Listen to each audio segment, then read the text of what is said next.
Hey, nice to meet you. Yeah, nice to meet you too. I'm like, where do we even start? Because there's like, what I love about someone like you, and obviously I only kind of like parasocially know you, is like on the outside, like no one would know a lot of like your interests or like the stuff that you're into, like spirituality and psychedelics and trauma and all of the things, right? Like in your Sean Johnson episode, you guys were talking about how like this stuff used to be for hippies and now like all these operators are taking it over, and I love that so much because I think who like the messenger matters with a lot of this stuff. Yeah. So I like to see like men like yourself doing the work and diving deep and just like being really good leaders and role models in this space. No, thank you. Yeah.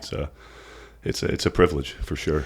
And I think the right community of folks, when Sean talked about on that podcast, and I've had a meditation coach for the last year, and we were on a call today and we were talking exactly about that. He works with a program that works only with soft people who have undergone a transformative psychedelic experience, but to start this whole meditation practice. And it's really interesting, kind of the perspective of, if you think about somebody who's had a really high dose psychedelic experience, they've kind of glimpsed that top of the mountain, so to speak. So they have a frame of reference. Now when they start this meditation practice, they can, it's not this blind path just continuing without any frame of reference. And he was telling me today just how much he likes working with Soph. Maybe it's the brotherhood involved. Maybe it's the I will kill or die for the person next to me. And so when you get him in that kind of heart opening space, he says it's really powerful, and he really likes working with us. So it's been transformational for me as well. So. And the timing of this is also perfect. Dan was telling me this morning that September is, I think, like Veteran Suicide Prevention Month. Okay. Which I didn't know, so this will be out next week, so that's really good. One of the things that is like really frustrating for me is when you see like the aversion or almost the propaganda still around psychedelics. Yeah. And I fell into that category. My dad was CHP and like in the 90s, so I had this idea of like all drugs are going to kill you, right? They're all addictive and they're all going to kill you. And I had to really undo a lot of that. And the first I haven't done a ton of psychedelics similar to you, which was like so surprising when on your Sean episode, I was like, oh, I would have expected you to be one of these people that really does a lot of it. But I haven't done a lot of it, but when I did, I had to overcome like this deep fear of like I might die, right? Like, and it's like you're not going to. Psilocybin is very safe compared to like anything else, including alcohol. But you see how beneficial this is for people that have PTSD or CPTSD, and we're not giving it to them, right? Like we're not like offering it as therapeutic, right? And that is really frustrating. So they have to kind of like go through these side channels to find someone like a facilitator or go over to Peru or whatever it is. And I'm hoping that changes soon. Yeah, it's interesting too. It's something that's been, I believe, and there's books written about it and a lot of evidence supporting that psychedelic or these ecstatic experiences are the basis for many of the religions. Okay. And I was talking to my coach about it today. I was like, it's interesting. Christianity was fine up until about 390 AD when religion got involved. It was doing just fine. And I think we're so, I don't know, trying to do the right thing, but it's like we've had these testimonials for thousands of years that this works and it heals, and it is the basis for the foundation for a lot of these spiritual beliefs and different things. But you get, medical people involved with the right, probably intentions, potentially, maybe not. But you have to have all these double-blind studies. And I know I get it's harm reduction and doing these things. But yeah, it is a little frustrating to see kind of the old 70s model that I grew up with. Here's a brain on drugs, the fried egg and all that stuff. But if done properly, and I agree with an aspect of it, and I'll say, because if you do it the wrong way, and what I mean by that is just taking it without intention, taking it without an integration plan, taking it without being properly screened for certain, schizophrenia or in a manic or depressive state for people who are bipolar. Some of those things, they absolutely need to be screened. Certain medications that are people on that can screw you up. So proper screening, going into it with intentions, preferably with somebody who's been trained, and you still got to validate those people or those organizations that have trained to make sure that they've been trained properly, because it can be a freaking mind-blowing experience, and it's just taken and then done without any, I don't know, thoughtfulness or preparation. It can be kind of unraveling for a lot of folks, and leave people off worse off. Not always. It's very safe, like you said. I mean, I think what you were talking about with feeling like you could die, there's two parts of that. There's I feel like I might physically could die, but then there's also the ego death part of that, where it is a terrifyingly real experience when your ego, yourself, can dissolve into something that is much more just love. Really is what it comes down to. Your ego dissolving can be the most beautiful thing in the world, but yet while you're going through it can be the most frightening in a real way. Yeah, I've heard different experiences. Mine was like, I wasn't even really aware of it happening when it was. It was almost like I just became the observer. There was just like, I didn't exist. I was just being and seeing, and I was just blissed out, like just so happy. And I was a new mom at the time, and like I could like feel my child, even though like obviously he's not there, and it was just all good. And then one of my girlfriends did it, and she like had a funeral for herself. She's like grabbing flowers and laying there, and it was like very hard for her. So I think you get what you're supposed to get in that sense. But you facilitate, right? I do. Okay, so set and setting is obviously wildly important. Are there things that you do to kind of like create a space where people are going to have like a more profound or successful experience, and things that you see that you're like, ooh, maybe these aren't the best practices? Absolutely. So one is building a relationship for the mindset part, right? For the set. That's about your mindset going into, are you willing, able, and ready to go into this experience? Did somebody force you to be there, or do you want to be there on your own accord? That's huge. But then with the facilitator or a coach beforehand, I think it's really important to build that level of trust and kind of understanding, and cliche sayings like meet people where they're at, but figure out where that person that you're talking to, are they coming from a strong Christian background? Are they coming from a spiritual but not religious background? Are they atheist, or are they just have trauma, all these different things. So it's really important to find the right people to guide you through this and help coach you on the preparation. As far as the setting, holy crap, man, that is a huge thing. Again, I go back to, I was probably 19 years old, and a friend of mine came in town, and I'd done LSD a couple of times, right? Did it one time at a friend's house, had a great time, right? This is a long time ago, before any of this stuff I'm talking about, but kind of it points to the whole the setting part, the environment that you're in. A friend came in town and said, hey, let's do some LSD and go to 6th Street. They had to carry me out of there and bring me back. It freaked me the heck out, Not a good thing. So I look back at it now, and the environments that we have tried to create, or I've tried to create, is one of where people can just feel safe, to where they, and I remember there's a Gold Star widow that came through the program quite a few years ago. And I remember her saying that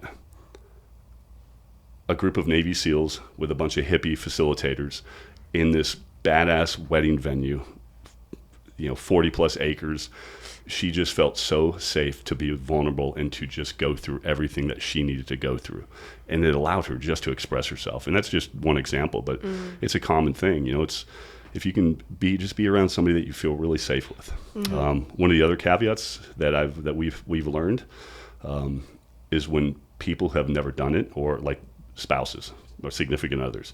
What I found is if you have two people, like a guy and a girl, that are dating or married, and they've never done it, we haven't had great experiences because they are so concerned about what's going on with their significant other that it can jade the experience. It's different when people, I think, have done it a few times and kind of understand what to expect. But generally speaking, as a facilitator, it's been interesting. So where is is there a line, or is there, I want to get to the couples, because that speaks to me more than you know. I would imagine that there's a space where, especially as the man, to hold space for the wife or hold space for your significant other.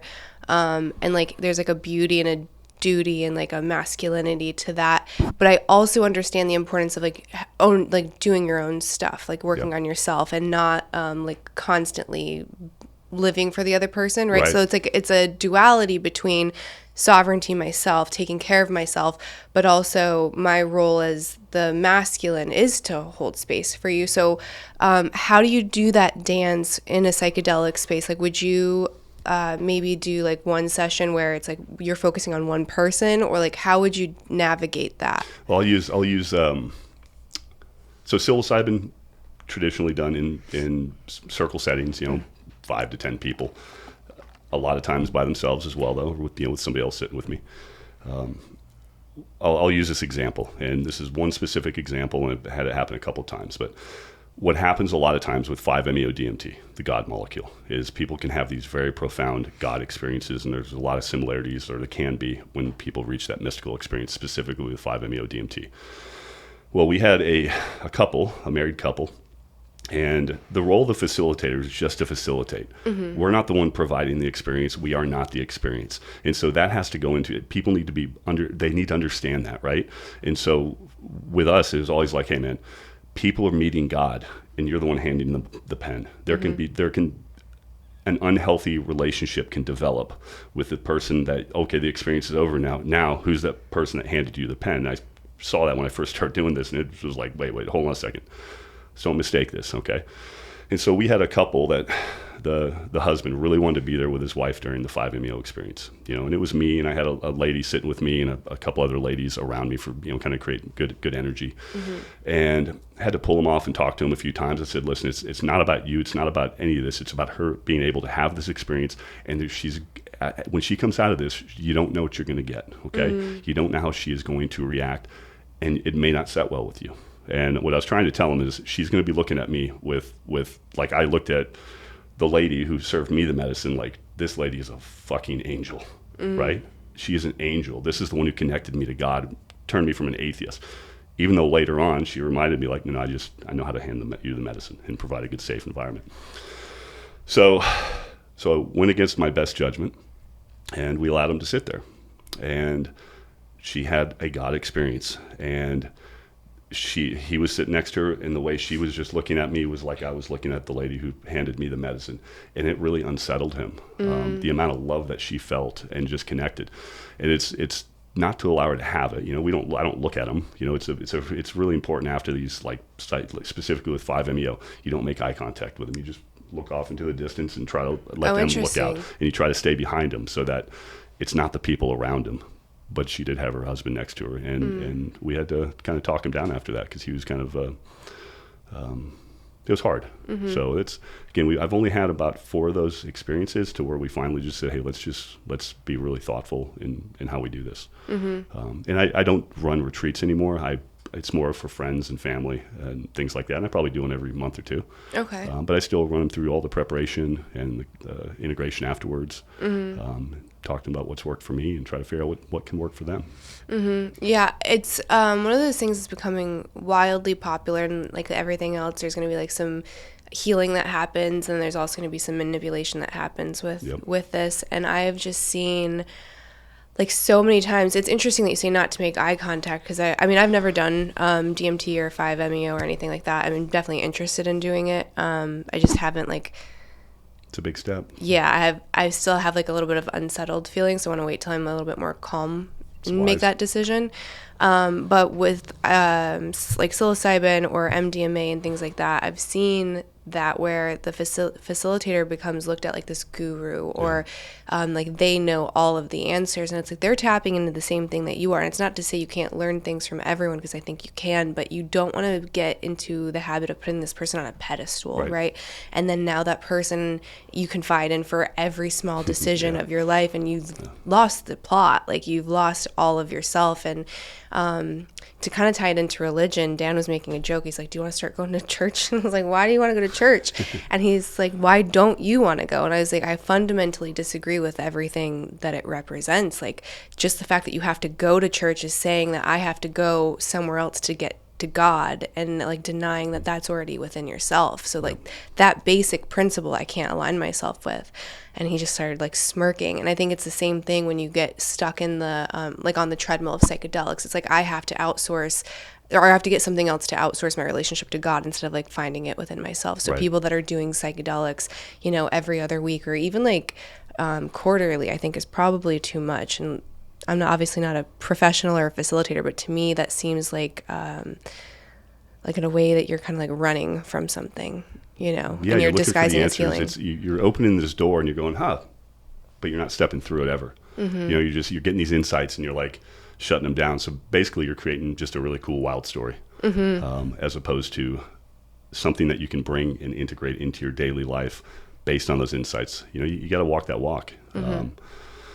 You know, it's interesting too. I mean, the spiritual side, I can talk to you about that. I love it. Yeah. And the religious side and understanding. Have you ever heard of a book called The Immortality Key? I talked about it a little bit with Sean. Yeah. Who wrote that? Brian Morescu. Okay. He's been on like Joe Rogan a bunch, and you know, Lex Fridman and all these other guys. I've become friends with him through Sean, and he's just an amazing dude. But I was talking to my Buddhist meditation coach today about it, and I was like, you know, what I told you about up until about 390 AD. Christianity was doing fine, and ironically I had a high up person in a church, a really high up person that I was fortunate enough to serve medicine to, and it was pretty unbelievable. And I was talking about afterwards about a container. I said, I had this metaphysical experience, what I thought was metaphysical. I said, you know, and then Brian's book came out, and I'm like, maybe this isn't so weird, and I'm, you know, not so disassociated from something that's been around for thousands of years. And so I asked him, do I need to find a container? Do I need to go back to church for this? And similar to what you said, and this is a high up person in the Catholic Church. And he said, Rick, Jesus never went to church. You know, he said, and I will challenge you, after he had this experience, he said, I will challenge you, go back and read what words or lines in the Bible they believe are directly attributed to Jesus as saying. And they will mirror what this 5-MeO-DMT experience, what you experienced. And so it was interesting. It was really cool too. He had found this. So I asked him, I said, do I need this container to put this in? And the next day at the closing ceremonies, he had one of his assistants go back to about an hour drive away. And he had been hiking to where the Ayenazi Indians, back in the 1400s.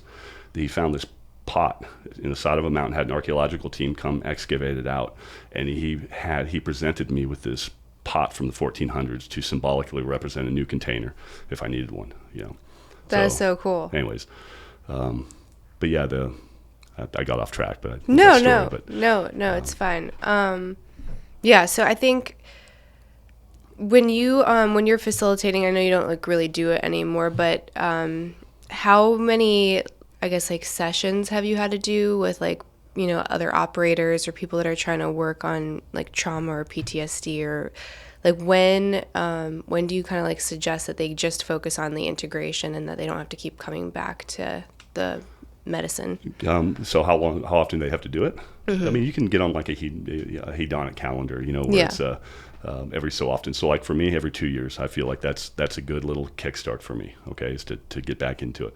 But again, the whole, how I recommend integration, a preparation period where you start identifying things, and you can never go wrong with some sort of mindfulness practice or breath work or meditation, right? Just awareness. And some of these self-regulatory things are very important. Journaling, you know, expressive writing right after an experience, usually after like a high dose, any experience.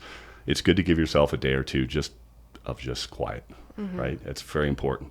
And then probably days 3 and 4, and MAPS talks a lot about this type of stuff too, but then start some expressive writing. But again, beforehand, try to already be doing some of these things so that once you start getting into it, and there's a reason for it. Have you ever heard of the fresh snow analogy? Okay. So for the listeners, is it okay if I explain? Yeah, absolutely. So it's almost like when you do a high psychedelic experience, you have this fresh coat of powder on your brain, right? And that represents your neuroplasticity, brand new, you know, neural connections happening. And you generally have a week to a month. I've seen it 30 to 90 days, but generally about a month, okay, of this state of advanced neuroplasticity, to where this snow, if you don't do shit, if you just have a psychedelic experience, that snow, those old pathways, those ruts, those grooves, those paths, okay, they are going to reemerge once that snow melts. But if you start integrating these practices and developing these new neural pathways, these new habits, these new practices and beliefs, what's going to happen is after that snow melts, after that the glow of the experience wears off, then you're already going to be moving towards in your continued neuroplasticity. And it's and I come from experience with this. My first time, I went down to Mexico, and integration was like, hey, you got to integrate. And that was it. It was back in 2019. And no fault of anybody there. It just wasn't that researched or understood or emphasized then. And so I came back, and I had this freaking amazing experience. And by the way, with children, when I came back from being an atheist to no longer being an atheist, and I looked at my daughter, who was 14 at the time, I just looked at her going, everything's okay. And just knowing it, and that's a pretty profound experience to be able to look at your kid and go, you're good. We're all good.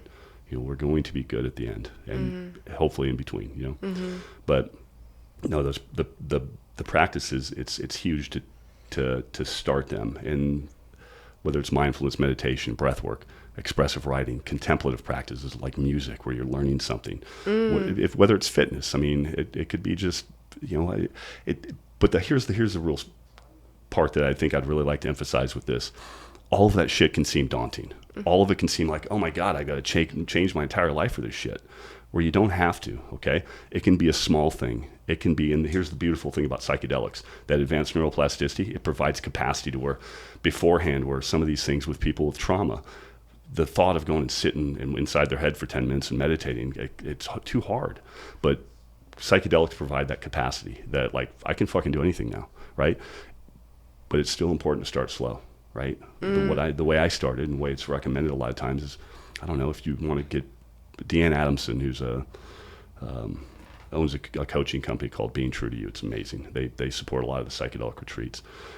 She gave me an example one time, saying, if you want to work out, just throw your workout shoes beside your bed. Get up and put them on, walk around the house for a day. Maybe just then start building up to walking around the block or whatever it is. Don't just get the shoes on, And the same thing with like a meditation or breath work. Just go find a place where you can go sit in a chair, take 5 deep breaths, and then get up and go. It doesn't have to be daunting. It has to be small things to build those habits to where now I can sit for my 42-minute long meditations like it's nothing, right? Or do a 6-hour one. But yeah, and the real thing with all of these integration things is it's not about the practice themselves. It's about how do we bring them into our relationships? How do we bring them into our own head? And the good thing is like right now, it's a great opportunity to practice, and to integrate, just being present, and it's a great gift. So with have you ever heard of the idea that, like, if you have a dysregulated nervous system and then you do something like psychedelics, that it can further dysregulate it because it is so jarring, like that experience? Or is that, in your opinion, is that like lack of integration that leads to that? I think it's lack of integration that leads to that. There's some caveats. People can have jarring, but again, that's where the preparation is very important. You hear good trips versus bad trips. Yeah. There's beautiful, blissful trips, like I think you had, right? And then there's challenging trips, and it's the preparation coaching that goes into that I think really helps people understand that, oh man, this sucked. Okay, now what are my insights? How do I go with this? But if it's left to just, hey, here, take this and see what happens. You don't have that framework to kind of understand that it's still providing you all that neuroplasticity. It's still providing you all those things. So does DMT also provide that, like Absolutely. that fresh powder? All of them do. Oh, interesting. Yeah, okay, I didn't know if that was exclusive to psilocybin or not. Nope. Yeah, they all provide advanced neuroplasticity. Interesting. At high doses. At high doses, yeah. So I did both psilocybin journeys I did were very easy for me, like very easy, like great experiences. It's going to sound woo, and I've said it in like other episodes, but I'm convinced that that's how I got pregnant. I had like a lot of health issues, and I think that it kind of got rid of some energetic blocks for me that just like made me like more fertile, essentially. Yeah. But I did high dose MDMA followed by psilocybin facilitated with a great facilitator. Like he did a great job at like making sure you had your supplements before, were ready, and integration after. And those were extremely difficult for me. Same day or different days? Different days, okay. like 6 months apart. Gotcha. Extremely difficult. The first one was very, very, very hard, and my husband at the time was there, and it was very difficult. And then what happened after the fact was really interesting, because he and I were actually really good for like the first time in years, but it made my nervous system, like the capacity for any stress, like shrink. So I'm normally like a very patient mother. Like my kids get like the Snow White version of me, and it's effortless. But I was so triggered. I was crying all of the time, and I was like, What was the time period for that? Were we talking days or weeks or months, or for the first one and the second one? Between when you felt this frazzled. Oh, it was like days, and then it lasted like a month. Okay. Yeah, like a month, and I couldn't get regulated. And then some people I talked to were like, well, that was because you were already dysregulated at first, like, made it worse. And then other people were like, it's almost like your body's having an immune response. So like, because you kind of like went in and like dug all of this stuff up, you're going to kind of feel like that toxic, I guess, like overload, or like, if you're doing like a fast or whatever, and you're kind of like getting rid of the toxins, that it's kind of like that. But it was really hard. So I haven't done it since, because it's never been. Was that specific to psilocybin or MDMA? MDMA. Okay. I do not. I remember when I took it for the first time, I was like, how does anyone do this for fun? This is terrible. Yeah. This is really hard. Yeah, it can be. And you're right. Again, it's there. So here's the thing. They have percentages now, like 90% of people who experience psilocybin have profound, it's somewhere around that number. Yeah. But what that means is 10% don't. Mm-hmm. Okay. And that's the part that a lot of people forget about, is that percentage that don't. And there is likely a lot of different. So MDMA, I stopped using it at retreats. We used to use it in conjunction, where we do psilocybin first, and then an hour later go right into MDMA. I did the opposite. Yeah, as far as the same day? Yeah, so I started with a high dose MDMA, and then as that tapered off, do like a pretty high dose of psilocybin. Yeah, I used to do it that way. Okay. And somebody who I trust a lot and I don't even know why he did it, but anyways, so we've done them the same day. And what I felt was that kind of that serotonin, I think, drop or dip that people have, and that's probably why they gave you the medicine or the different supplements beforehand, is to account for that stuff, right? Mm-hmm, the dip in it afterwards. Mm-hmm. But yeah, MDMA can leave you a little frazzled afterwards. And again, it's not a true psychedelic. Mm. It's not. I mean, it's not like psilocybin, ayahuasca, DMT, 5-MeO, or any of the traditional psychedelics. It absolutely has a different effect. And mm-hmm. you can feel that different effect if you've ever done them separately. But there is a lot of for complex PTSD and all these, just in general, relationships, it can be very powerful. But if you're already unregulated and you haven't developed those regulatory practices beforehand, mm-hmm. Were you doing any of that type of stuff afterwards, or no? A little bit, probably, definitely not as much as I should have. And I think also it goes back to like intentions of going into the thing. And I think it's like anything. If you're doing something outside of your comfort zone, like where it's going against your intuition, like it's like not in alignment is how I'll say it. So if you're doing something that's not in alignment to salvage something, I think you're already in trouble. You know what I mean? So for me, I was, again, like terrified of psychedelics. I'm really glad I did the psilocybin, because again, like I think that's why I've got my boys. But the other stuff I was very much like pressured into doing, so much so that like one of the retreats, I didn't end up participating. I was still breastfeeding at the time. My youngest was 3 months old or something. And I was like, okay, well, I'll pump enough for like 2 or 3 days so that he's got milk, and then I'll do this. Well, I couldn't pump. And this is where I think like, kind of like divinity comes in, or like something beyond you, which is like kind of like redirecting you.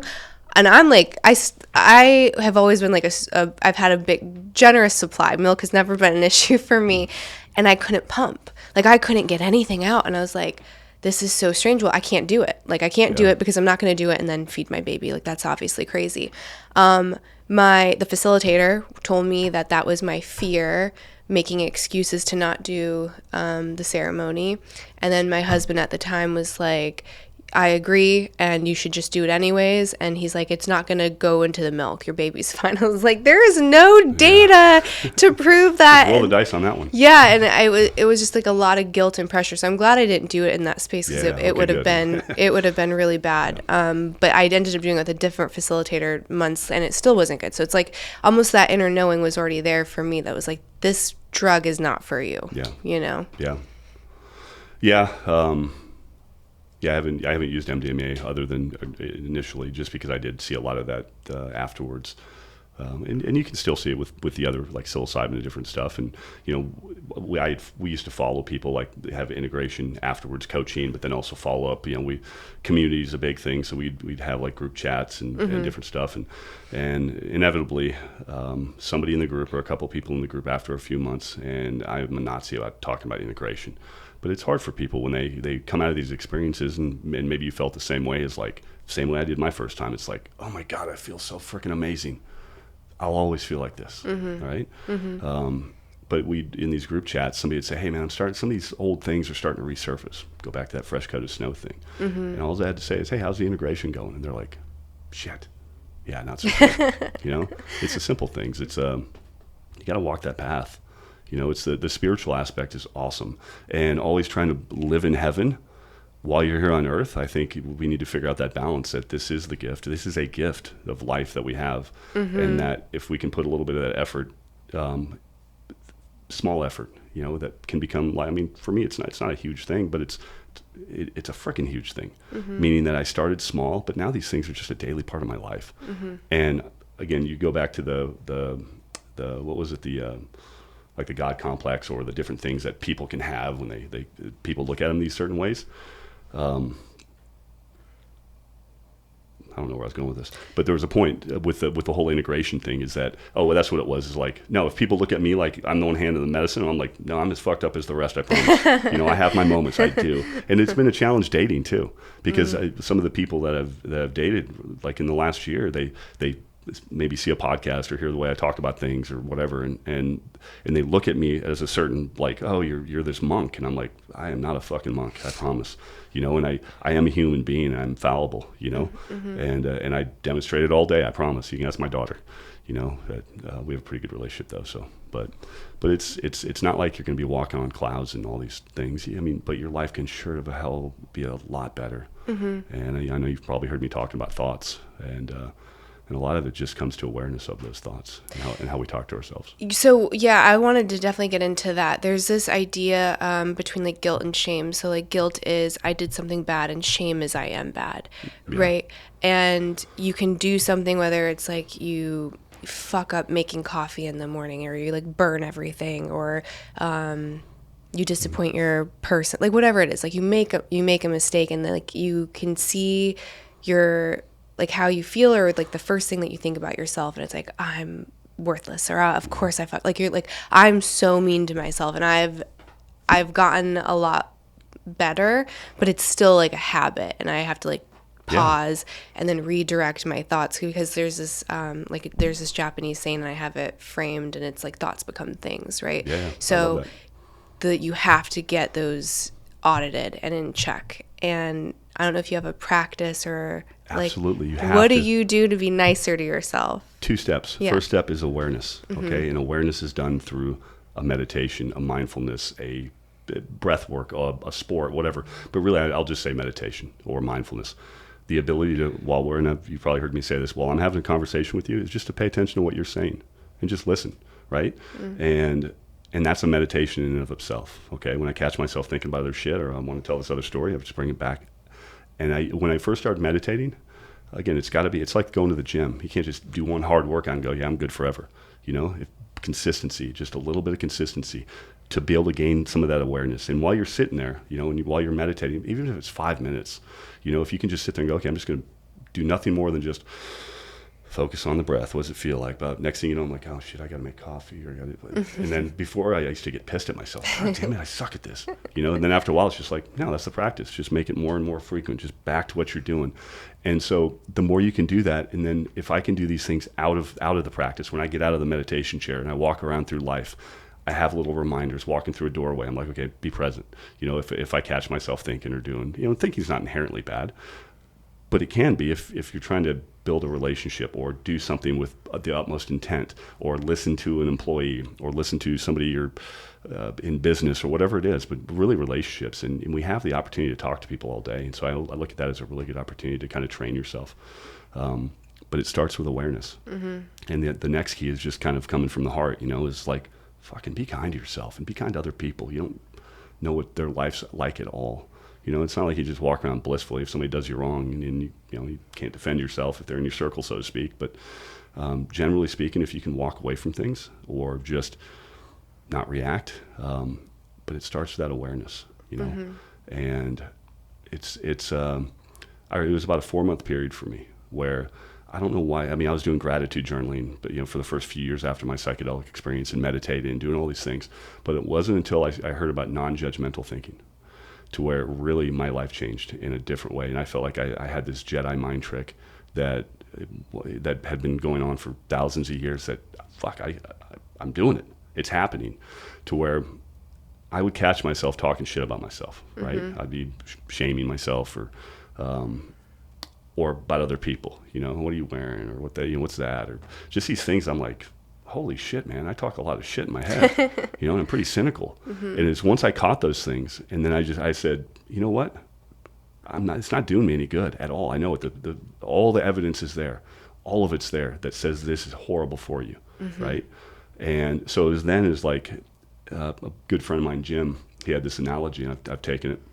It's like he was like, tell the old grumpy Jim, hey, Jim, get in the back of the bus because the new Jim's driving, kindly, mm-hmm. but be nice to himself and just kind of remind himself to continually just be kind. And the good thing is these thoughts are just, they're habits, they're tics, they're behaviors. They can be changed. You weren't born this way. I wasn't born this way. Certain things, beliefs, experiences caused me to start thinking these things, and everything originates from the mind. Literally all of it. I mean, even pain, mm-hmm. The amount of pain that you have, it is directly representative of how the Buddhists are pretty amazing. They can kind of separate themselves. I mean, and be lit on fire and mm-hmm. sit there without mm-hmm. running around freaking out. And so that kind of talks to the power of the mind. But mm-hmm. So I'm the most verbose, long-winded answer of saying become aware of your thoughts, and then you can change them. Yeah, no, I think that's great. So what's the difference between non-judgmental thinking and discernment, or are they the same thing? I've recently just learned about discernment, okay. So I'm not an expert at it. Non-judgmental thinking, I think discernment is taking time with certain beliefs, certain things that are being presented in your life, and not being reactive, and not even being overly responsive to it, but just taking some time to sit with it and see how it feels. That's what discernment is to me. Non-judgmental thinking is more of a in-the-moment process of being able to catch how you start, what your patterns are, mm-hmm. And you can catch them during meditation. You start seeing what thought loops are going in your head, and what patterns are starting to represent themselves. And then you're like, wow, okay, I'm seeing these constant reemerging things. Now how do I integrate how to address these things? Is it childhood trauma that maybe I need to get a handle on, or is it some other trauma in my life, or just patterns of behavior based on my beliefs, whether it's political or spiritual or religious or whatever it is. I think the pause was a really good point, because there's this, it goes into like emotional regulation a little bit. So we shouldn't be walking around like incontinent, right? Just like swearing and sobbing and whatever it is, right? Like you want to be in control of your emotions, and it's not to say suppress them. So it's what's the difference between controlling your emotions and suppressing them? And I think it's the pause. Yeah. So if you're suppressing them, the way that I've been, that I've understood it is that it's subconscious. So it's not active. It's like you do something and I'm pissed and I don't actively try to, it just happens, right? Where if I'm controlling it, I know I'm pissed and I'm like, I want to yell right now. That's not appropriate. I'll process this later. And processing is a huge part. But I guess what I see with some people that are working on, I guess, getting from the point of suppression to control is they end up in this weird gap where they think expressing it is like letting it out is expressing it, Yeah. or processing it, and it's not. Like, expressing it and processing it are different. Two different things, yeah. So different. And I would see these men that have been kind of emotionally shut down for a long time, that are trying to like learn to be masculine, and then in them being masculine, they think they call it like sacred anger. So then they'll start yelling at people, and I'm like, well, that's also not healthy, especially if that's yelling is happening to a woman. Like, that's not masculine either. Yep. So it's, again, don't suppress it. So what, like, how do you process big feelings versus, like, so you're not like suppressing them, and you're also not just like letting them out on whoever's in front of you? Well, it's again, it's all about training. I've had to learn all this stuff through some training, and a lot of it was like through heartfelt communication. The anger, as opposed to "you piss me off," I'm so about, is more of, okay, that's an emotion, right? Mm-hmm. What's my feeling? What am I feeling? What am I feeling internally? Man, that's causing me to breathe faster, or I'm feeling a tenseness in me. It's to just describe those feelings as opposed to emoting them, in a negative way. Mm-hmm. I've had some similar experiences where, again, it's been interesting, and I'll say within the last year of my life, me being able to learn how to express feeling mm-hmm. versus reacting emotionally, mm-hmm. or it's been so profound. I don't think I did, but I used to look at being present after this last year, it's almost been kind of like me disassociating from me feeling, right? And meaning that if I just remain present with whatever I'm doing, I'm not going to emote, right? Or be emotional. And what I found is that's not being present, right? I'm not taking my own medicine, so to speak, about looking inward.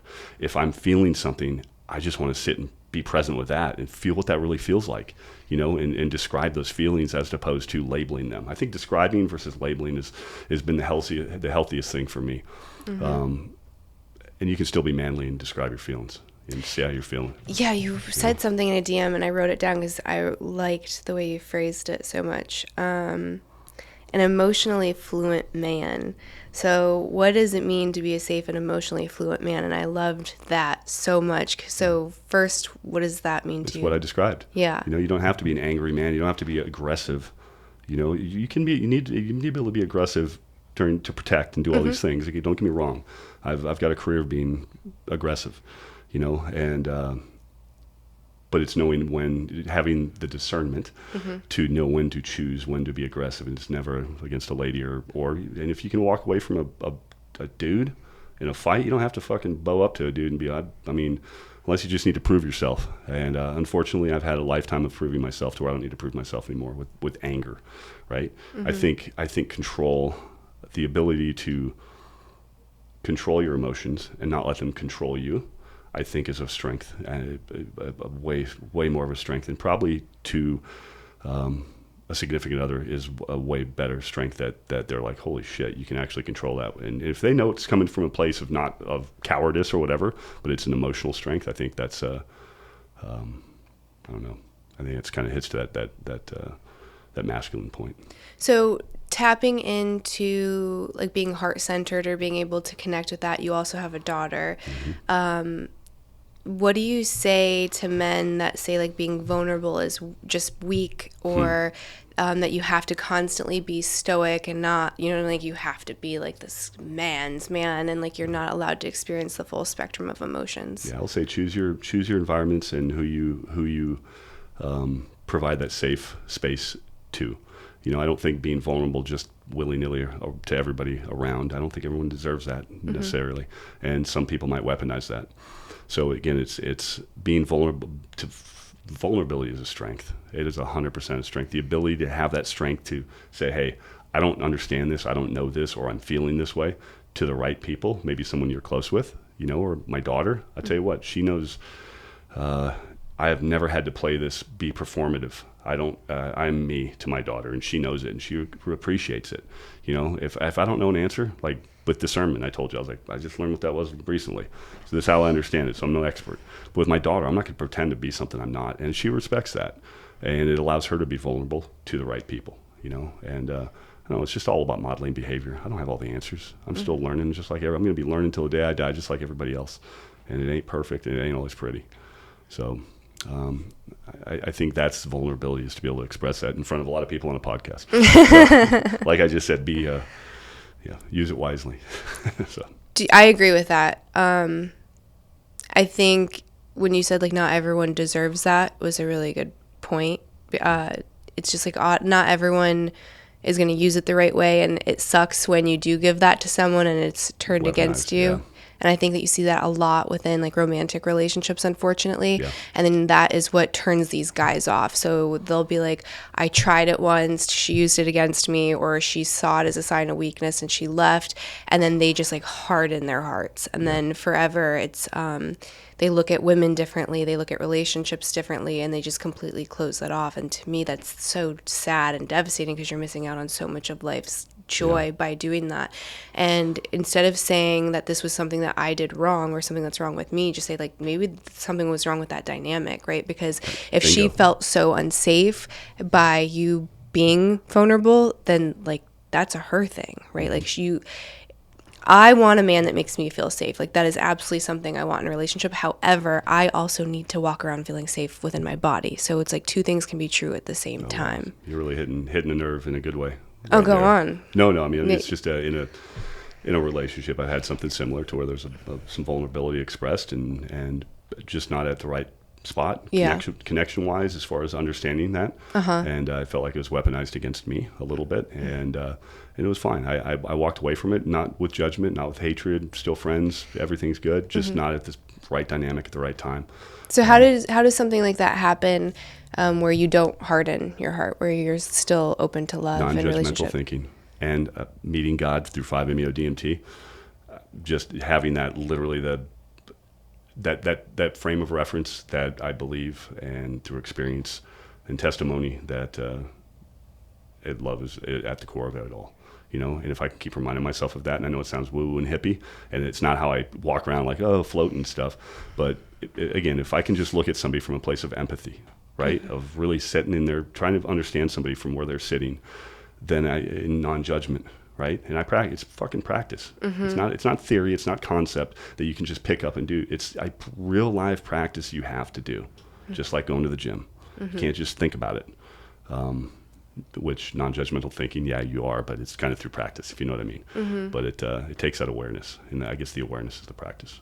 Yeah, it's hard. I've had seasons where I'm really good at it, where I will catch myself being really judgmental, and I'm like, okay, well, what's the best interpretation of why this person's doing this thing? Like maybe they got into a fight with their spouse before they left the house. Maybe she's just really scared or anxious. Like, right, like, give them the benefit of the doubt, and then like that makes me soften and like relax, and I'm not on edge. And then there's other times where I'm like, why the fuck are you still wearing a mask, and why is it below your nose? Like, and I like, that's still a huge trigger for me, and I have not, that one I haven't processed fully. That was a big one for me. It still is for me. It happened just the other day. I saw someone mask hanging off their face like that. I'm like, what are you doing? Yeah. What are you doing? And I consider myself pretty non-judgmental, but I just flew recently, and I had to have the talk with myself. Get in the back of the bus, dude. You know, and it's just that constant awareness. And I kind of laugh at myself whenever I do it now. Right, because it's like, what does it matter, honestly, either? So the back of the bus thing, is that like parts work that you were doing? Have you heard of parts work? Mm-mm.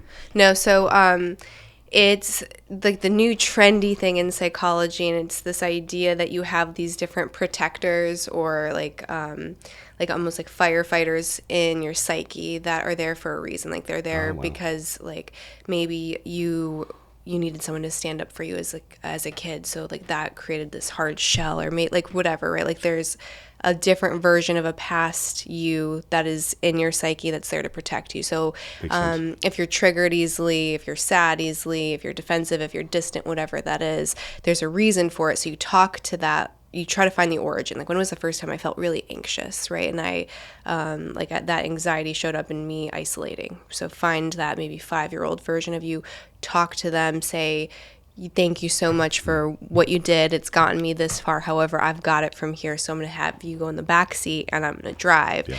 And they did this a lot with my facilitator did with my psychedelic stuff.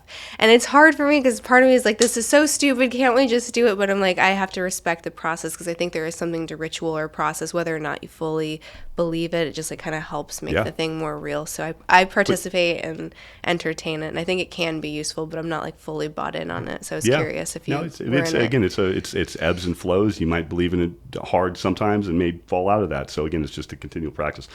But yeah, it is similar to that, and that's exactly what's happening in this meditation practice I've been doing for the last year. Where there's one of the exercises called Boy in the Bubble, and it's you walking from a beach out and feeling everything as you're walking through the water and turning around and you see somebody that you absolutely love and you have a conversation with them. You see someone that maybe you don't love as much.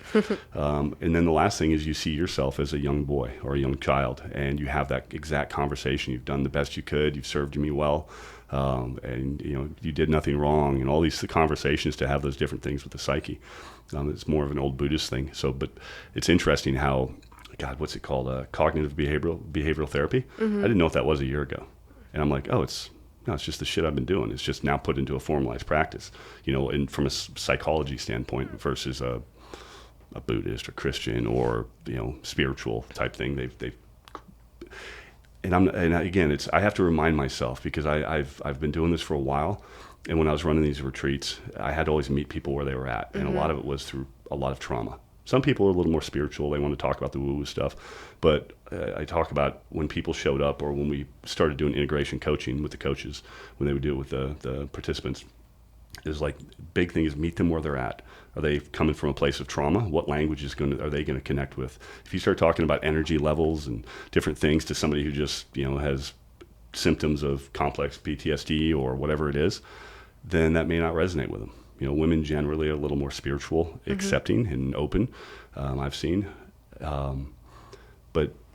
But yeah, meeting people where they're at. If you start talking with someone and they're all of a sudden all woo, it's like, oh, heck yeah, man, I'll talk about that all day. But I think it's important to meet people where they're at. Do you find that operators have a different relationship with that word trauma than other people? Like, is it hard for them to admit that they might have one? Oh yeah, man. I'll tell you what. Yeah, it's almost a laughing. It doesn't matter to me because if you look at the concentric circles of PTSD and traumatic brain injury, there's like 2 or 3 things that differentiate each one, but the majority of the symptoms and signs are both. You talk to a Navy SEAL, he doesn't have PTSD. I got fucking blown up, man. I got traumatic brain injury. So traumatic in that sense is different. It's more like repetitive blast. They don't even call it TBI anymore. They call it repetitive blast injury, right? Or, that sounds cool, right? I got fucking blown the fuck up. Let me heal from that shit. Or let me heal my brain from that. So yeah, there is absolutely a stigma. It is what it is. It's again, meeting people where they're at. A lot of people identify with their ego. They don't want to be looked at as weak. Because again, it's the mind.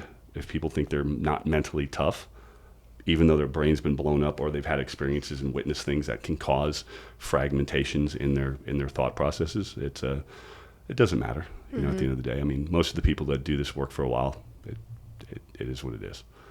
Is there a way, do you see a difference in the, I guess, like maybe mental state or ability to compartmentalize or the narratives you tell yourself between the men and women that go in and don't develop PTSD or don't have, I guess, like the shame of anything that they've had to do while, in the military versus the people that come back and they have that narrative, like, I am bad, and they, like, hold on to maybe things that they've done. Like, do you see? Yeah, there's a level of that. And again, it's, I'll not to diverge too much, but at the end of the day, I remember I went through the Army Special Forces 18 Delta medical program. This is a while back, but we had a psychology block, and they, based on I think the MMP or the whatever, it's a big 300 or 400 question test where they test people. They used to do that to SEALs, right?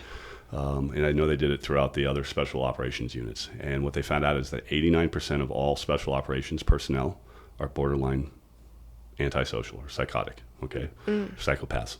Not psychos. And again, there's all these scales of different things. CEOs are psychopaths, and so are, a lot of them, and so are prisoners or people who commit a lot of crimes. So there's maybe a lack of empathy or some of these other things. So there's some of these antisocial traits that I think if people come back without shame, right, or without this feeling of guilt, hey, this did my job, and they can disassociate from that, I think some of that might be some of those underlying antisocial tendencies. where I think psychedelics and some of these practices, they can minimize some of these symptoms or beliefs and thought patterns. But if somebody's just a complete psycho, I don't think it's their. It may be a good thing from a healing perspective, but maybe not a great thing in their life in general. I don't know if that makes sense or not, of how they carry on their relationships. Yeah, it does, because my personal development coach, he works with a lot of like SEALs and Green Berets. Like, he's got a nonprofit that does a lot of anti-human trafficking. So like, he's like this really interesting guy, like all the people that he's kind of tapped into. And where he talks about that is almost like you have to find your purpose or like the reason why. So I think that is certainly one avenue. I think like that definitely speaks to like a lot of probably people within that industry. I think another one could be, it's like finding a purpose and knowing that it's good, like knowing that you're doing something for the greater good of all. And if you believe that, then maybe it's going to be less devastating when you come back and reintegrate. Like, there's not going to be that shame element because you fully believe in your why. And I think that you can probably apply that to other walks of life as well. So it's like, if you feel, I guess use myself as an example, like divorce is very hard, especially when you have kids. It's like, I ask myself all of the time, like what are you doing? Make sure this is the right decision. And the biggest thing is like knowing your why, like believing your why, believing that this is like truly the best thing in the long run. And if you stick with that and you walk that line, then it makes it easier. Yeah. Not perfect, but easier. Yeah. That's really profound. And it kind of, if you have 10 people in similar situations with a similar outcome, I think those 10 different couples or people will handle it completely differently. And there's so much to unpack in that. It's what do we attach to the institution of marriage and relationships in general, and our children, and are they going to be better off with or without all these different things. So I've been divorced for a little over a year now. The process is about two years ago. And I think you might have heard me talking about it in Drinking Bros, but my ex and I were great friends, and it was amazing. You know, we just weren't intimate enough across different, emotionally, spiritually, intellectually, different things, physically. So there wasn't those things, and I could have been a stronger man, and I wasn't. I could have worked really hard at these things, but it had been years to where we just realized that we were no longer connected, and we'd kind of burnt it out, so to speak. But we're amazing friends, and we were the one of two couples that the attorneys that we initially used said, you guys don't need an attorney. You're so amicable. And we did it all ourselves, and we're still great friends to this day, and we respect the hell out of each other. Even so much around here, if I go out to a restaurant or go out somewhere and see a lot of her friends, right? They are like, you have no idea how much we respect what you and Tisha have. Just from our daughter to where she respects it, but everyone's like, you guys are so respectful, and we've never heard either one of you talk shit about each other not once. And I don't know. It's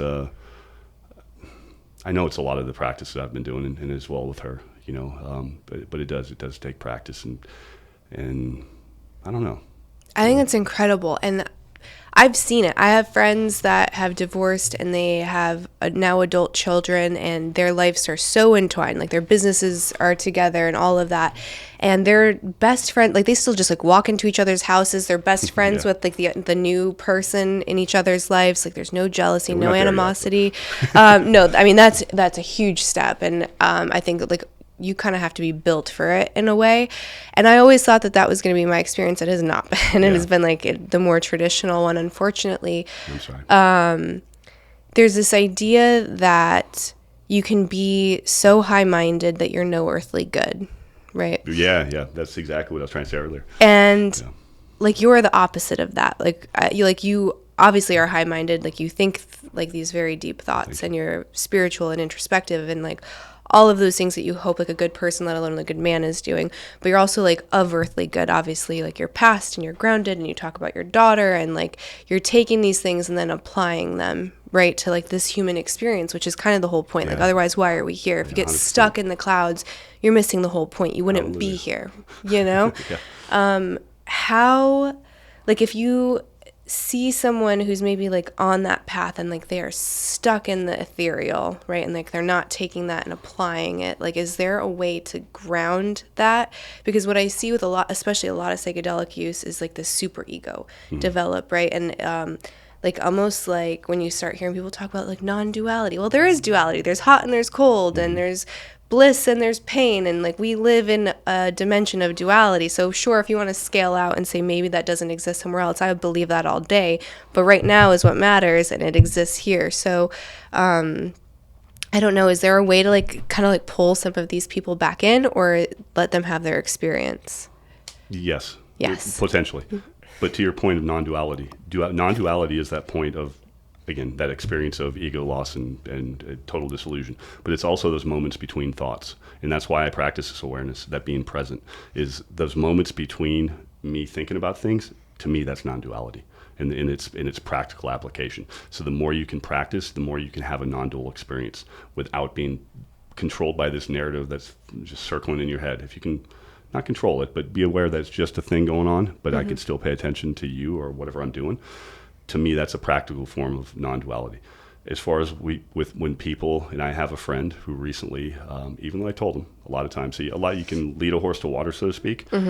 You can tell people that the experiences, you have to walk this path, and too many of these psychedelic experiences in a row, again, kicking open that door and having this, what you want to have is an ego loss, an ego dissolution, to where you can take yourself out of the equation, to where you become humble and have some humility and understand the greater understanding of what as above so below can teach you, right? Bring those things into this, but make sure that it's we're spiritual beings having a human experience, that old cliche saying. Absolutely bring it to the human experience. I don't know. I mean, it's literally, I think by embodying or modeling behavior, I think, and just telling somebody, listen, you're doing harm. If you just do psychedelic experiences, you're kicking open these doors, you're revisiting trauma, right? But now you're not the healing isn't from re-experiencing it. The healing is from the integration of that experience afterwards. And how do we heal from that? Okay, that's how you heal. It's not through the psychedelics themselves, right? They show you the healing path, and you have to walk that path.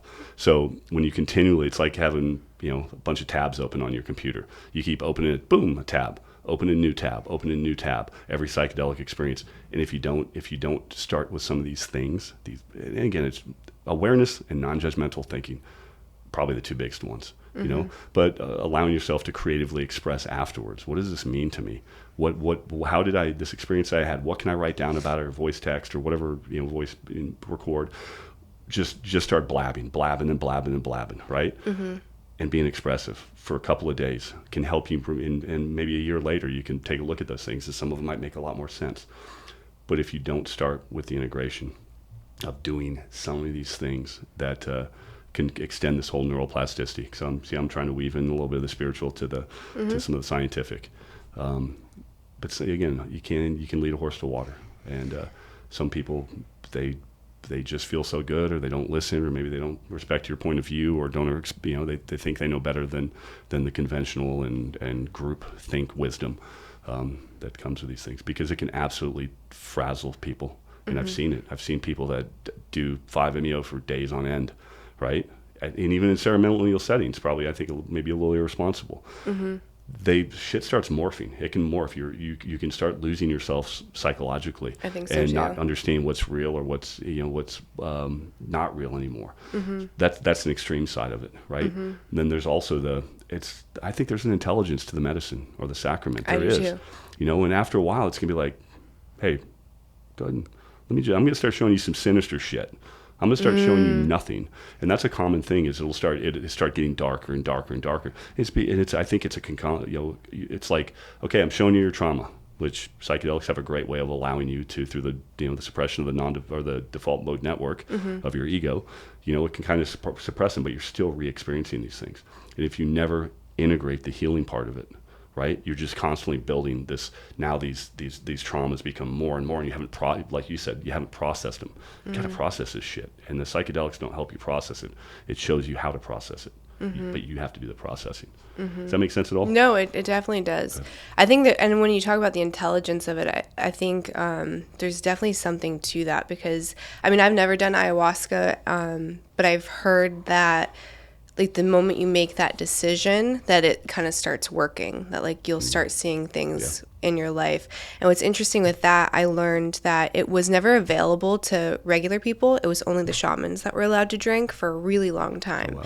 And then they kind of collectively said that the earth is in like such a state and consciousness is in such a decline that they opened it up for other people to drink.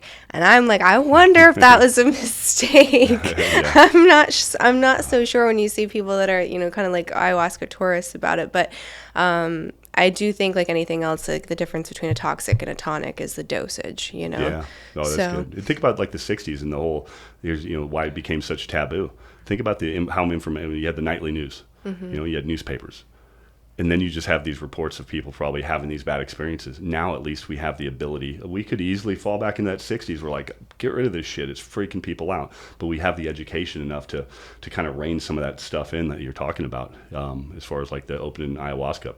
If we can do it in a responsible manner, where with people's best intentions, which isn't always the case, but that you can say that about anything in society. You know, if the well-intentioned, you know, take it for. You know, and try to figure that out, what's well-intentioned and done properly. It can be really a sacrament. You know? I heard you did a Joe Dispenza retreat. I want to know all the things. I love his work so much. So I had I guess like a forever thing, but I have Graves' disease, so it's a hypothyroid autoimmune issue. And I was on medicine forever, and I haven't been on medicine for like 3 years now. I was going to ask you about that, by the way. I saw you talk about that. I'm on lavoxithyramine or whatever it's called. So are you hypo? Hypo, yeah. Yeah, okay, so similar but like flipped. Yeah. But what's so interesting, I don't know if with your experience. You're hyper, right? Hyper, yeah. I would have like these like highs and lows, so even though it's technically a hyper, I'd have moments where it was like completely underactive or inactive, and then I'd have moments where it was like a thoroughbred and I like couldn't keep weight on to save my life. I need some of that for a while.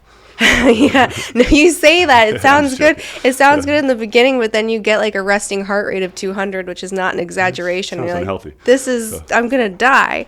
But I did a lot of his work and a lot of his meditations, and I think that that's what led me to not needing the medicine. And I mean, again, it's only anecdotal, but I haven't been on meds for 3 years, and awesome. All my doctors are freaking out. They're like, you're going to have a thyroid storm, and you're like, you can't just stop. I was like, I stopped. I've been off it for 6 months. They're like, we need to do labs right now, and I just did labs the other day, and I'm great. Yeah, that's awesome. Congrats. Yeah, so why did you go, and like, what were you working on? Did you? So it was offered up through the awesome nonprofit called the Seal Future Foundation, and they, you know, had some slots open, and I'd been reading about his stuff, and I believe in the power of manifesting, and kind of we create our own worlds. And so I went there, and it was pretty amazing. It was interesting because I really, just from a student of how he connected with people, right?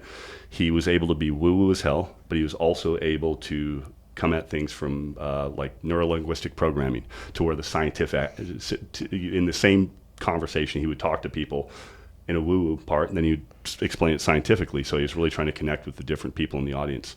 It was pretty amazing. There was a 6 or 7 hour meditation that we did one day that was really profound. And I had already experienced medicine with 5-MeO, and I had an almost similar experience of that height. So you can get there through meditation. I think you just need to have that frame of reference. But yeah, it was an amazing experience. I mean, it was also, there was a lot of people that were there for like their 6th or 7th time. So I thought that was interesting. But yeah, he's a pretty amazing dude, and has a really good ability to connect with people. And what he talks about really resonates as well. It's definitely not as traditional. I would put it more in lines, if somebody's going there for like a silent retreat where it's very spiritual, I think it's a little different. It'd be more in the lines of, I don't want to say infomercially tone, but I respect, I think Tony Robbins is awesome, but it has more of that motivational type of aspect to it, which if you're in deep meditation with 2,000 people and people are having these ecstatic experiences, and and they're freaking out. Sometimes that can be a little maybe unraveling if you're right in the middle of something of your own. I get so judgmental. That's why I haven't been yet. Anytime I've done those group settings, and this is where I'm like, is it judgment or is this discernment? It might be a little bit of both, but it's like you also have to be aware of the space, right? Like, it's not to say like don't do your work, don't do what you need to do. Of course, we're all here for a reason. You all paid good money, but don't take away from other people's experience, because to me that's really selfish. You know, be like in the middle of your psilocybin, you're right in the middle of this breakthrough experience, and someone comes and shakes you. Yeah, it's like, what are you doing? You know, like the sobbing is, I think, unnecessary most of the time. The screaming is unnecessary most. Like I think part of that's like the incontinence we kind of talked about. So like feel it, process it, but you don't have to emote to process it. And I think that is a big misunderstanding. So that's why I haven't been, because the ones I go, I'm like, this is pissing me off. Well, then with you, and for me, I wouldn't go again for that reason. A lot of people ended up going out in the hallways and finding places because they would still broadcast it out in the outside of the auditorium space so that people could try to find their own little quiet space. I'm a little more like you in that sense that if I'm in the middle of an experience, something that deep that you're hours into it, you don't want to be pulled away by somebody who's also maybe having an experience. No fault of their own. Maybe it is, maybe not. But it was a great experience. Only time I've been to Nashville, and I saw the inside of the Opryland Hotel for 7 days, and that was it. But it was cool. Yeah, I wonder if you were to. So, have you read all of his books? Not all of them. I've read a couple of them. Yeah, which ones have you read? Name them. The Becoming Supernatural. Yep, I read that one, and then there's another one. You Are the Placebo is another one. Okay. So that one might be a good one for your thyroid. Okay. To read. You Are the Placebo. Yeah. Okay. I'll get that one. And then maybe after you do that, revisit the Becoming Supernatural book. Okay. Because I feel like that one's more scientific, but they both, I don't know, they give you like a lot of exercises on how to like become like the healed version, like whatever the ailment might be. And he allegedly has cured people of some pretty crazy things that go beyond a thyroid. So I'm like, I believe it. Yeah, if you believe in it. I mean, it's the power of placebo is real power. And I'm not saying it's placebo, but they've done enough studies on placebo. But even that, I think, has a bad rap, right? Well, that's what I'm saying. It's a bad rap. Yeah. It's manifesting. If you believe something and you think it's an aspirin, maybe your headache goes away. And the word placebo has gotten a bad rap. Right, because they're like, oh, it's not real. Like, but it is real if it's real. Changing things. Mind manifesting. Yeah. Have you heard that story? There were soldiers that were wounded on the battlefield, and they ran out of morphine. So some guy starts going around and injecting them with just sugar water. Oh, yeah. And it worked. It worked better than the morphine most of the time. And they're like, that wasn't a drug at all. Right? So you can say, oh, it's just a placebo. Well, it worked. So why are we saying just a placebo? No, like the mind is so powerful. Yeah. To me, that's a way more beautiful and impressive thing than a pill. Hell yeah. Yeah, I do too. I'd rather the mind be able to heal something than some pharmaceutically made thing that whatever. It reminds me of a funny story. It's happened to me. I've done it about 3 times where with 5-MeO-DMT, right? There's a certain amount of times you want to responsibly give it to somebody. They might need to build it up a little bit in their system. But I can tell when people are still in the medicine. And sometimes you'll see them sitting there, and this is a symbol for more, like sign language. You tell them if you'd like some more, do this, and got a timer going, so I'm understanding. I'm watching kind of their pulse and their descending aorta and their neck to see if the pulse is increasing. So I'm being responsible with it. But after a few minutes, sometimes if they feel like they need a little stronger dose, then they'll do that, and you sit them up if the timing's right and all this stuff. Well, there's been a few times where it's been like they've only had the medicine for 20 seconds and they're already doing this. And after a while, I'm just like, okay, and I'll have them sit up. I'll be like, okay, take your eye mask off. Okay, sit up.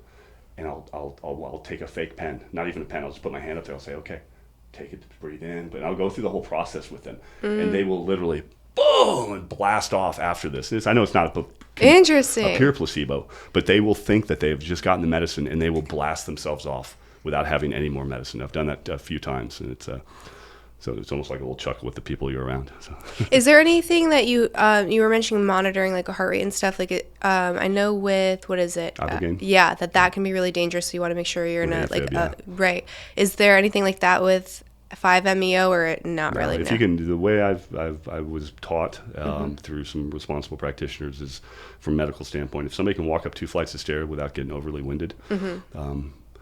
That gentleman he was an elderly gentleman that was high up in the Catholic Church that I served medicine to. He was He'd had some major health issues. I'm trying not to dime him out here, but he had some major health issues that normally would dissuade some folks. But he could walk up 2 flights of stairs, and it's a relatively safe medicine. I mean, it's just enough to get your heart rate up a little bit, but it's still just getting your heart rate up. You know, it's other than ibogaine, which they've now, as of I think about a year and a half ago, almost 2 years ago, they've done some studies with if you add magnesium to it, it takes out a lot of the issues with atrial fibrillation, and they still hook you up with, you know, like an IV port and 12 lead EKG and different things like that to be responsible. But it's also one of the most profound.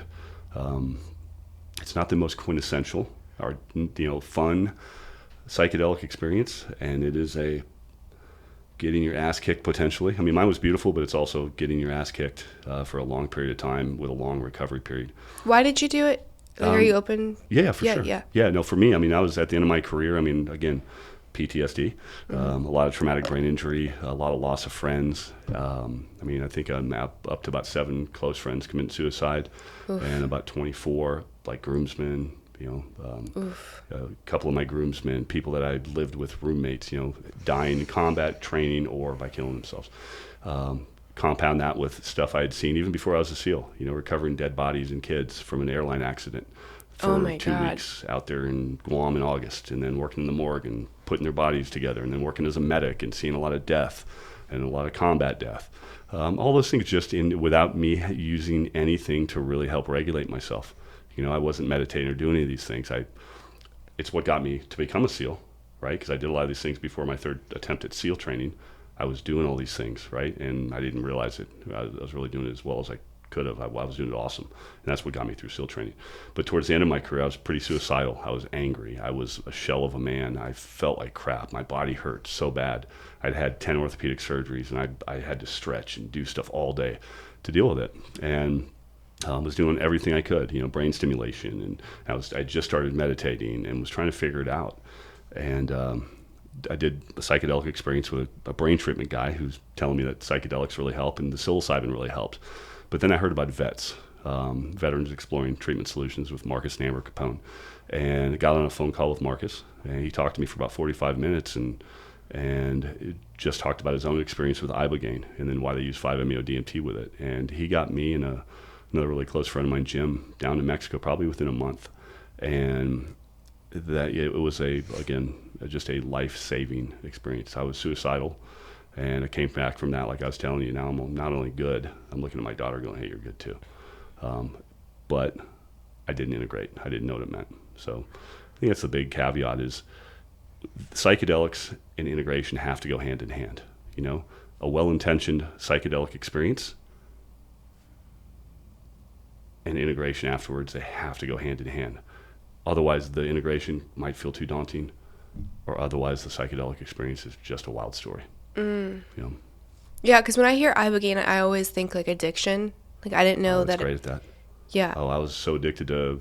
I was abusing amphetamines, alcohol. I mean, I was drinking. God, I don't know, probably not a huge bottle, but like a full bottle, like vodka a day. I was taking I was trying to source like Adderall, and just taking probably triple the dose of that a day. Wow. And it was bad. The beautiful thing about ibogaine is it can be gone. The physical addiction is gone, period. It's not like that with other things, I don't think, you know, with psilocybin or ayahuasca, but with ibogaine, with cocaine, amphetamines, alcohol, the physical withdrawals, they are gone. Physiologically free, and that's a freaking miracle. It's crazy. Yeah. And then you, like, obviously if you were to do that on your own, you could risk having a seizure, and it could be like wildly dangerous. You don't do that on your own. But the fact that like this plant can do it for you like I've heard it's insanely difficult. But it's wildly impressive. I guess, like, how accessible is this for people? Like, is it wildly expensive? Obviously, you have to fly to a different country most of the time to do it.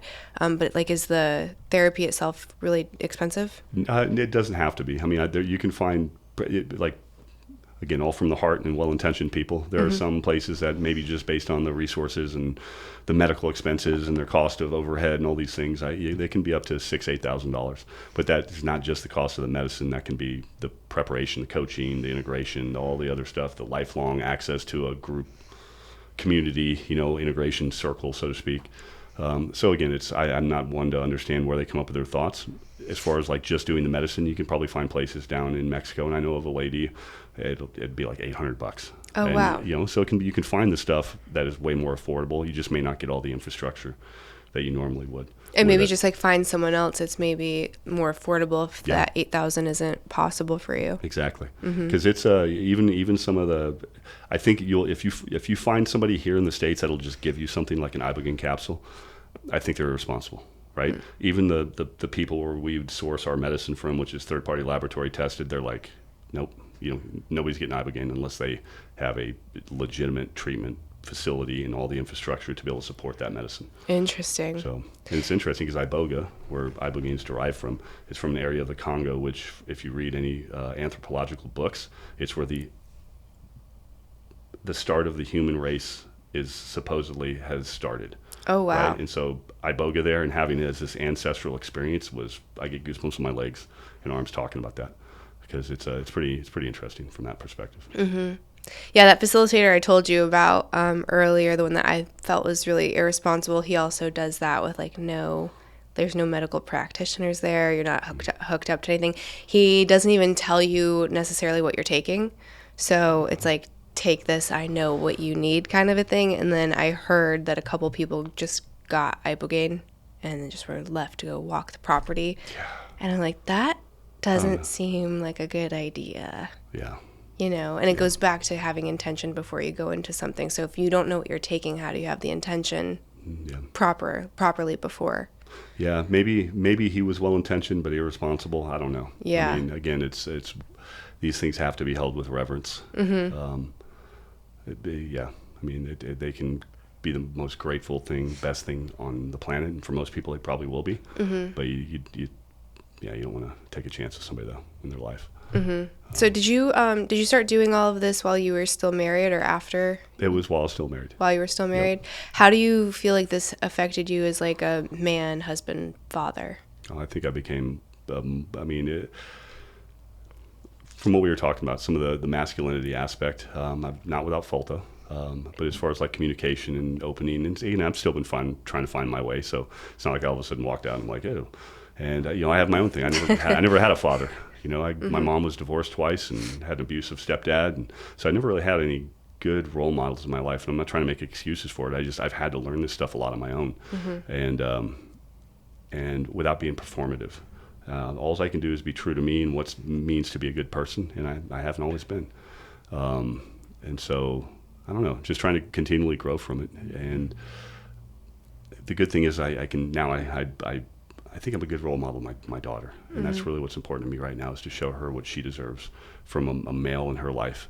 And she's told me it's going to be really hard for her to fight. She's 19 and I think she's been on a couple of dates, and she's like, Dad, I think you screwed me up. He goes, I think you're going to make it impossible for me to find someone that I think I deserve, or that that deserves her. Yeah, deserves her. Mm-hmm. And I'm like, good. That's a beautiful thing, like, though. Yeah. So. Yeah. And she'll kill me. And she's always like, Dad, why didn't you mention me on the last podcast? So I've got to tell you, she's the most amazing person on this planet. I've learned so much from her. A couple of really profound things. One of them specifically was after my second time doing ibogaine, I was a Nazi about doing the meditation, all these different things.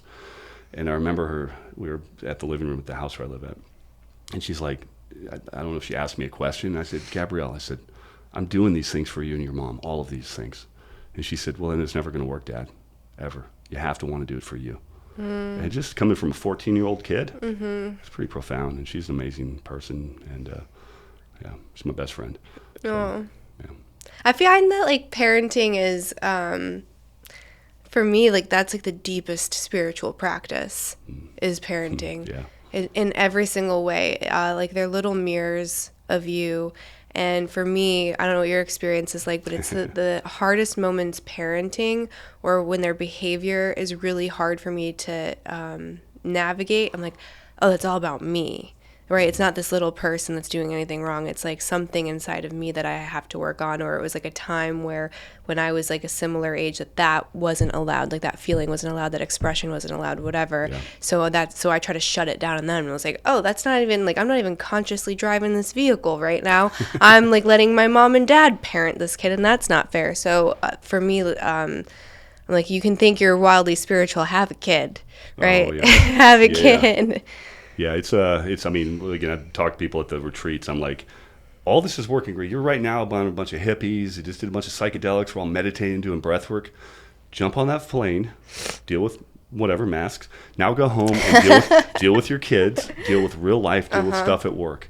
Nothing changes until you're in your environment that you're normally in. And that's when you really get tested, like you're talking about. And parenting is the biggest. I don't know what's weird, too. You know, like... I can, like, 55 years old, I could still be around my mom and she'd get me all pissed off like a little kid, you know? And it's probably the same with my daughter and probably the same with you and most people. But it's that unique dynamic of the parent kid or even spouse and different thing, that those close relationships seems to be the hardest ones sometimes to navigate. But that's where they matter the most. And that's why the practices really do matter. So I think the father-daughter relationship it's so crucial, and it's the same with like mothers and sons, because you're teaching them like how to expect to be treated. You know, once you go to find a romantic partner, it's like their confidence, their self-worth. Like, what does a healthy, happy romantic relationship look like, right? Like, you model that with your spouse or not, and all of that sets them up for kind of like their baseline of happiness as an adult. Yeah. When you go through a divorce, like and if this is too personal, like by all means, I'll let you know. Like, has she like ever expressed her experience or how that was hard, or like how did you get her to a place where like you guys have a great relationship and she seems like wildly well-rounded and, you know, intelligent? Like, how do you have something that like the world sees as a failure, which is divorce, and like still create like a happy, healthy child? Selfishly asking, of course. No, I'll lay it down here. She knew right away. When we told her, she said, oh, okay, that's not surprising. Because we didn't fight, but she could just tell that we weren't, I don't know, maybe as aligned or intimate as would be expected for two people in a marriage. I wasn't the best person. This is me going to be as vulnerable as possible, and I told you I shouldn't do this, and I probably shouldn't, but I'm going to do it because you're asking me. I'd met somebody who there had been a long period, like a long time of lack of any intimacy at all, and somebody fed my ego, and I didn't have anything sexual, but there was a level of intimacy that was what could be considered emotional cheating and a little bit beyond. And I came back and was like, no, I've seen what I've been without my entire life. And again, I'm not perfect. I'm telling you this, and I've never talked about this on camera. But my daughter knows about it. So she knew about it. And for a year afterwards, she had a hard time. And I remember there's one time that I was sitting there and I was like, God, I fucked up, man. Oh my God, and I was like, okay, this was a couple months afterwards. And I stopped, and it was probably 20 seconds. I said, again, get in the back of the bus, motherfucker. That's not helping. That's not going to help anything right now. This is done, right? All I can be is the best dad and the best person and the best support for Gabrielle. Or I can get on this hedonistic treadmill of negative thoughts and swirling of all these different things. And again, it's just that's unhealthy thought patterns. You know, the Buddhists have this saying, there's no suffering in the present moment. And that's why I do these things. The more I can connect with my feelings now, that's a new change with me, but also just being present. The less I'm thinking about stupid shit that I can't control in the past or the future, and getting out of these repetitive loops, that's how you can become healthy. And that's how I can model healthy behavior to my daughter. And if she was on here right now, I guarantee you, and she'd probably comment on it in the comments or something, but it's a pretty healthy thing. And I had to do that for her, you know, and for me, you know, I mean, otherwise I'm going to be that guy at the end of my military career that wants to fucking blow his head off. And I don't want to do that because I know I'm no good for my daughter that way. So really that's where it comes down to, is that strength for me without that judgment of myself. And I think that would be beneficial, but it has to be practiced. It can't be theorized. It can't be talked about, it has to be a practice. Otherwise, it doesn't work.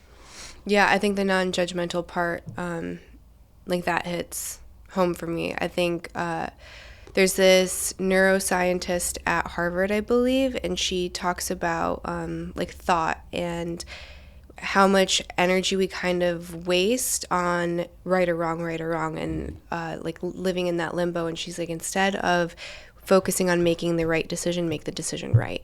You know, and that's kind of how I've been navigating it. It's like, I'm the captain of this ship and I've got to be certain, because if, like, you know, there's a big wave coming and they look at me and I'm like, I don't know what I'm doing, like, that's going to be the worst thing for them. So it's to move forward with that certainty and that clarity and, like, again, like, knowing your why. But I'm in the beginning of it, so, you know, this is all just me navigating on the fly, really. Biggest thing I'll tell you, and I literally tell everybody this, is just be kind to yourself. If you can just remind yourself to be kind to yourself, you know, while you're doing this whole process, it goes a long way. Give yourself some slack and grace, so to speak. But it can be a beautiful thing. It's not always perfect. You know, theories and concepts are great, and frameworks are concepts when you're reading about them. But when they're in real life and navigating, I mean, my highs went from really highs to real lows, to now it's kind of just rolling, a little spike here and there, a little bit, but I can catch it really quickly. And you can too. I know a lot of people have done it. I was thinking about that from a cynical aspect, thinking about coming on this podcast, and I was like, man, I don't want to come across as negative. Like, nobody can do this. I'm like, most of my friends, most of the people I know have been doing this shit for years, and their lives are freaking great because of it. Again, we all have human moments, but their lives are so much better now, and it's all about the practice. It ain't about the medicine. Medicine helps. Yeah. It's like the head of the line privilege at Disneyland. You know, the head of the line pass. You know what I mean? It just gets you there faster. As long as you do the work. Yeah, and I think that's the thing too, right? It's you said this line, and I think it was, I don't know if it was on Drinking Bros or if it was on Sean's episode, but you were like, hang up the phone, and that's kind of like an Alan Watts thing. I don't know if you've heard him say that. I love Alan Watts. Yeah, and I'm like, like, get the information. You don't need to keep calling him back. You're like, I talked to God, and now I can hang up the phone. Like, I know it's there, and then just kind of move on. And for me, it is that balance. I find that what I do, because I don't do psychedelics a lot, I haven't done them in years, but it's to, like, I read a lot of personal development books, and I'll go through seasons where I'm like actively working. I'm like, okay, now it's time to like chill and just be, right? Because you don't want to miss the whole point. Like, if you're constantly saying, you know, I need to be 1 degree better, or I'm like, need to be a better parent or a better spouse, like whatever it is. It's like, well, you're not being when you're doing all of that. So part of it is that presence. And I think a lot of people, whether it's because of ADD or it's trauma or it's just our devices now that we're so distracted and dissociate so much. Shows on all that. Presence it's like a rare currency these days. And like, I think that's the practice. And it goes back to parenthood, like, because parenthood, you have to be present for all of the things. So like, you can do all of these things that you think are spiritual or that you think are developing you personally, but I think the best thing you can do is just be in the moment.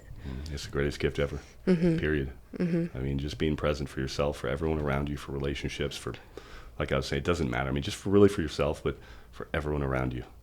And the great thing is you can talk to the sacker at the grocery store, you know, or the deliverer, whatever it is, and just practice these things throughout the day. And there'll be times where I can go through an entire conversation and be thinking about something else the entire time. But then other times, I'm just bring it back. That's informal meditation, and it's just reps. It's about getting reps, and it's beautiful. Yeah, in the beginning, when I first started doing the podcast, it was like 5 years ago, I would always in my mind have like the next question, and then I'd be like, I didn't even hear what they just said, right? And then you're missing that flow and like that energetic exchange that comes with having a conversation. And then those were always the worst episodes. I'm like, man, why were those so bad? I was so prepared, but it was almost like I was too prepared. Like, I was controlling the situation too much and letting it just, instead of letting it take on a life of its own. So the best ones are the ones where you're like, you do enough due diligence before, but then you just kind of show up and just trust the process. Things through that conversation. Joe Rogan does a great job of this, by the way, just from a perspective. You can tell he's about to say, you can almost see where he's going to go with it, and somebody will distract him and take him off, and he'll just let it go, you know, and just get into the conversation, and maybe it pops up somewhere else, maybe it doesn't. But I think that's what a couple of friends of ours that you know, work with them was saying, and I've observed some of that stuff, and it's a gift, you know. I mean, we definitely have our agendas, but like in intelligence work in the military. That's one of the things we had agendas sometimes when we were talking to people. But if it looks like a checklist, it comes off real, just unauthentic. Like lifeless, kind of. Yeah. So no, you're a very good conversationalist, and so thank you. Until you listen. So and that's a skill too that's developed. But yeah, the social media aspect or the phone is something that just starting a new business recently, and then being on a couple of these recent podcasts, I've caught myself paying. That's how I know about you popping up and different the different podcasts, or paying attention to spikes from a business perspective. And I didn't know was it doom scrolling or death scrolling or something. Yeah. I think I was sitting there and I caught myself I was like, whoa, that's what they're talking. I was like, put this thing down. Now I know what that means. It's like, man, I can't get sucked into that shit. Yeah, it's hypnotic. I'm always like, the day that I don't have to like work anymore, I'm deleting all of it, because I'm on there because you have to be like tapped into what people are talking about or interested in, or that's how I found you, or like people like you, right? It's like it is through the scrolling, so it's like give yourself, I guess, like guardrails. No, that's exactly guardrails. That's what I used to do. So like at night when I was working for this other company, there was a certain time, like business development, I would put my phone up and I would go in my office, have an hour or 2 hours, whatever I designed, no phone, and just on my dry erase board, just mind melting different stuff. Or at nighttime, when my daughter, when she was still living at home before she went off to college, my phone's next to me now, but before I'd go put it in the office, and I would, or if she would walk in, if I'd have my phone, I would just, she would see me intentionally turn it over, silence it and turn it over, and just I would talk to her, we'd watch a show together, and it wasn't me sitting there on my phone. And I intentionally do that stuff. I think it's important. Oh my gosh, it matters so much. And even my boys are 3 and 5, and they know. So like there'll be times where they'll take my phone and hide it, and I'm like, okay, yeah. I've been bad today. Yeah. I'm gonna put that away. And it's like if you're sitting on the couch with like a date, for example, and they're scrolling, like you feel that. Yeah. It's the same thing with your kids, Yeah, I can imagine that. Yeah, you'd be like, you're being so rude. What the heck? And you're like, I do not want to watch Paw Patrol for the 17th time, but to them it matters. Yeah. So, presence. Yeah, it's hard. Yeah. Well, this was amazing. Yeah, thank you so much. I'd love to have you back on next time I'm out here, because I wanted to talk about like your other training facility. I was browsing, and it looks so cool. I've done like a little bit of shooting, but nothing. I don't know if anyone is even doing anything like that. Well, they've been doing it in the military for about 15 years. Okay. And this is the first one open to civilians. Okay. And I would love to have you and Dan come by and run you through it and show you what it is. I'd love to. It's absolutely about shooting, but it's more about the stuff that I'm talking to you about. It's about, again, trying to make better humans and utilizing the gun, ironically, as a tool. And we talk about all the same stuff, presence and the non-judgment and the self-talk and how to stay calm and cool, and to be really effective, not just from a shooting, home invasion, cop perspective, but the next time you're on the road and, Dan's flipping somebody off driving. We're working on that. No, we talked about it. But, but just from that perspective, the ability to do those things, that's really, I wouldn't have done this whole business venture if it didn't have a little bit of spin in it. So I'm excited about both. I get to be a SEAL and a hippie at the same job. So there needs to be more of you. I think it's a great combination. No, but thank you so much for having me on, and I'd love to come on again. Can you tell listeners like where they can find you, support you, anything that you're working on? Absolutely. So I have my own Instagram stuff, Rick Andstrom, at Instagram or Facebook, and through the business, it's mercuryhumanperformance.com. You can find us on social media as well, but. Yeah, we're figuring out the social media stuff, so be gentle. Yeah, you'll get there. We'll link everything below, too, to make it easy. But, yeah, thank you so much. This was awesome. Thank you, Candice. Appreciate it. Bye, everybody.